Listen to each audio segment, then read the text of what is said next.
तो भाई इमरान मसूद खूब सुर्खियां बटोर रहे हैं। पश्चिमी उत्तर प्रदेश की सियासत काफी गरमाई हुई है और इमरान मसूद बयान पर बयान दिए जा रहे हैं। गठबंधन को लेकर भी तमाम सवाल है कि भाई जो तेवर इमरान मसूद के हैं, क्या वो तेवर कहीं गठबंधन में कोई रार तो नहीं डालेगा, कहीं कोई गांठ तो नहीं डालेगा, 2027 से गठबंधन टिक पाएगा कि नहीं। लेकिन यहाँ पर एक नए रिश्ते की बात इमरान मसूद कर रहे हैं। जी नमस्कार, आप देख रहे हैं यूपी तक और आपके साथ मैं हूं सुषमा। देखिए इमरान मसूद यहाँ एक जो नए रिश्ते की बात कर रहे हैं, उसके बाद तमाम चर्चाएं तेज हो गई है।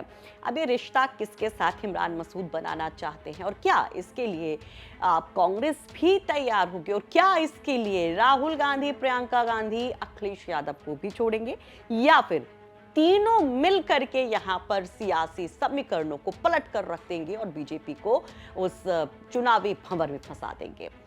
आप ज्यादा कुछ नहीं बोलेंगे। मेरे ख्याल से अगर हम तीन कोणों की बात कर रहे हैं तो आप समझ ही गए होंगे। हम बात यहाँ पर मायावती की कर रहे हैं, बसपा की कर रहे हैं, जिनके बिना चुनाव अधूरा है, क्योंकि एक अच्छा खासा वोट शेयर उनके पास है। दलित वोटों को लेकर उनकी अभी भी कितनी महत्ता है वो सबको पता है।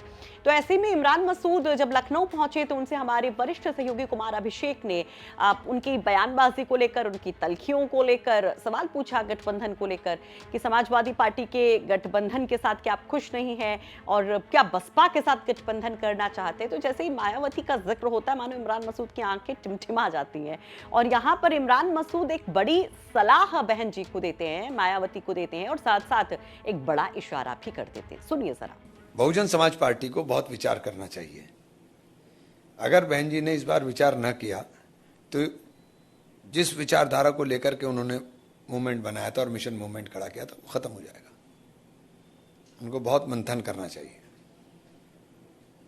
ये आप ऑफर कर रहे हैं क्या बसपा को कांग्रेस के साथ आने के लिए? मैं तो बहन जी को राय दे रहा हूँ, बाकी तो आगे फैसला तो उन्हीं का है। नहीं तो बहन जी को क्या राय है कि आप बहन जी मंथन करते हुए गठबंधन पर सोचिए। बहन जी को कांग्रेस के साथ गठबंधन कर करके खड़ा होना चाहिए। मैं तो कहता हूँ कि खड़ा होना चाहिए उनको, क्यों नहीं खड़ा होना चाहिए। तो कांग्रेस क्या इसके लिए तैयार हो जाएगी? पहले वो तो तैयार हो, उसके बाद ही बात होगी ना। ये पहले वो तो तैयार हो जाए तभी तो बात होगी। ये तो मैं तो एक जनरल बात कह रहा हूँ कि अकेले दम पर बहन जी नहीं चल पाएंगी। मैं तो एक सलाह दी है और सलाह भी बहुत ईमानदारी के साथ दी है, दिल के साथ देता हूं, क्योंकि मैं देख रहा हूं कि अगर हालात ये रहे तो इसका शिकार बहुजन समाज पार्टी सबसे ज्यादा होगी। तो आप उस गठबंधन की वकालत तो कर रहे हैं, तो क्या आप इसकी भी वकालत कर रहे हैं कि सपा, कांग्रेस और बहन जी तीनों एक साथ आए, या कांग्रेस और बहन जी को एक साथ आना चाहिए? अभी बहुत सारी चीजें वक्त के ऊपर रहने दीजिए। आपका पर्सनल चॉइस क्या होगा, सपा के साथ जाएं या बसपा के साथ? बसपा के साथ। हाँ, अगर हो तो बसपा के साथ फायदेमंद गठबंधन दें, लेकिन बहन जी की समझ में आए तब से सबसे बड़ी बात है। अभी ऐसा कुछ नहीं है। मेरा अपने, आपने मेरी राय पूछी, मैंने अपनी व्यक्तिगत राय बताई है। कोई पार्टी का मत नहीं है, ना पार्टी की राय, ना पार्टी का वो है। आप कोशिश तो कर ही सकते हैं, आप उस पार्टी में रह चुके हैं, आपके संबंध हैं। मैं तो कोशिश कर ही रहा हूँ। मैं तो पहले दिन खुलेआम कह रहा हूँ। देखिए बहन जी के साथ दिक्कत क्या है कि बहन जी बिल्कुल एक उसके अंदर बैठी हुई हैं। थोड़ा सा भी बाहर देखें तो उनको सब समझ में आ जाए। तो देखिए यहाँ पर इमरान मसूद कहते हैं कि पश्चिमी उत्तर प्रदेश में दलित और मुस्लिम अगर एकजुट हो जाए तो बिल्कुल समीकरणों को बदल सकते हैं, और ऐसे में उनको लगता है कि मायावती के लिए बहुत जरूरी है कि वो इस मोड़ पर एक बड़ा फैसला ले। और वो ये भी कहते हैं कि ऐसी स्थितियां अब बन रही हैं कि जो बसपा का हाथी है वो अपने मिशन पर भांपता दिखाई दे रहा है, और अगर उसको लंबी दौड़ लगानी है तो उसको सहारा लेना पड़ेगा कांग्रेस का।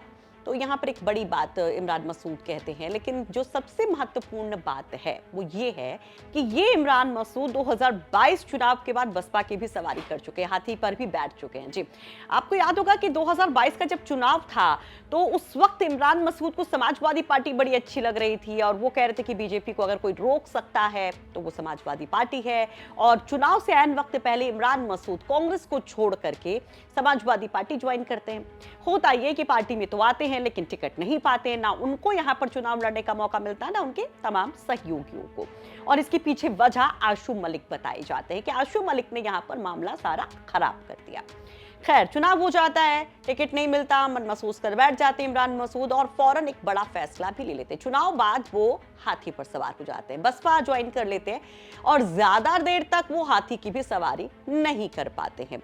पहले तो बहन जी की काफी तारीफ कर रहे होते, लेकिन एकाएक खबर आती है कि इमरान मसूद बसपा में फिट नहीं बैठ पा रहे हैं। एक बैठक बुलाई जाती है बड़ी, उसमें भी इमरान मसूद की गैर हाजिरी होती है और कुछ दिन के बाद, इनफैक्ट कुछ घंटों के बाद पिक्चर क्लियर हो जाती है कि बसपा उनको निष्कासित कर रही है। यानी कि यूं हाथी से उतर गए इमरान मसूद और लौट करके कांग्रेस के खेमे में फिर से आ गए, अपने घर में फिर से आ गए। अब वो यहाँ पर एक नए रिश्ते को बनाना चाहते हैं। उनको लगता है कि कांग्रेस और हाथी अगर मिल जाए, यानी कि पंजे को अगर हाथी का साथ मिल जाए तो तस्वीर बदल सकती है। अब सवाल ये है कि क्या ऐसा संभव है? अगर आप गणित को देखिए, सियासी समीकरणों को देखिए या जातीय समीकरणों को देखिए, तो क्या ये भविष्य नजर आता है कांग्रेस प्लस बसपा?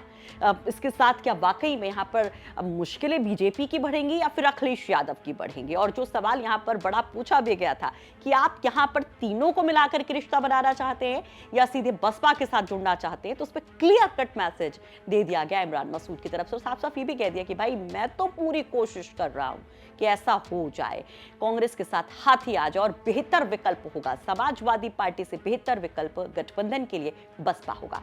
तो खुल करके जिस तरीके से इमरान मसूद यहां पर बोलते हैं, इस पर आप क्या कहेंगे? क्या भविष्य में ऐसी संभावना आपको नजर आती है? और ऐसे समीकरण अगर बनते हैं तो वो किस तरह से देखे जाएंगे? 27 के लिए वो किसके लिए एक बड़ी मुश्किल बनकर के आएंगे? अपनी राय कमेंट बॉक्स में जरूर रखिए।